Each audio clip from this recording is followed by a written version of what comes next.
ചെറിയ കൈകളിൽ നിറയെ പൂക്കളും ചിരിയും കളിയും നിറഞ്ഞ പിള്ളേരോണം. ശരിക്കും ഓണത്തിൻ്റെ സന്തോഷം ഇരട്ടിക്കുന്നത് പിള്ളേരോണത്തിലൂടെയാണ്. പൂക്കളും കുസൃതിയും നിറഞ്ഞ പിള്ളേരോണം. കൂട്ടുകാരോടൊപ്പം ചെറിയ പൂക്കൾ പറിക്കാനും ഇടാനും എന്ത് രസമാണ്. നിറം, കളി, ചിരി, മധുരം ഇതെല്ലാം കൂടിച്ചേർന്ന ഒരു സദ്യയാണ് പിള്ളേരോണം. ഓണത്തുമ്പികളുടെയും ഓണപ്പാട്ടിൻ്റെയും ഓർമ്മകൾ ഉണർത്തുന്ന പിള്ളേരോണമാണ് കർക്കിടക മാസത്തിലെ തിരുവോണം നാളിലുള്ള പിള്ളേരോണം. ദുരിതവും പട്ടിണിയും ഒക്കെ നിറഞ്ഞ കർക്കിടകത്തിൻ്റെ കറുത്ത നാളുകൾ ഒരു കാലത്ത് മലയാളിക്കുണ്ടായിരുന്നു.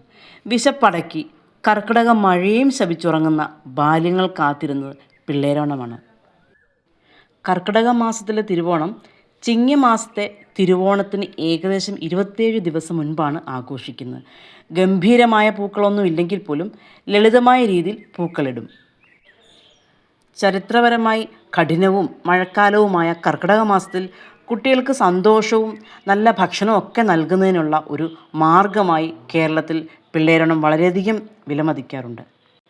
കർക്കിടക വറുതിയിൽ പോലും ഓണാഘോഷത്തെ അനുസ്മരിപ്പിക്കുന്ന രീതിയിലുള്ള സദ്യ ഈ ആഘോഷത്തിൻ്റെ പ്രത്യേകതയാണ്.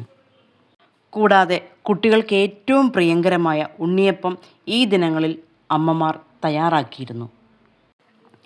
കർക്കിടക മാസത്തിലെ തിരുവോണം മഹാവിഷ്ണുവിൻ്റെ അവതാരമായ ശ്രീ വാമനനെ സൂചിപ്പിക്കുന്നതായും ചിങ്ങമാസത്തിലെ തിരുവോണം കേരളം ഭരിച്ചിരുന്ന ദയാലുവായ മഹാബലി ചക്രവർത്തിയുടേതാണെന്നുമാണ് വിശ്വാസം.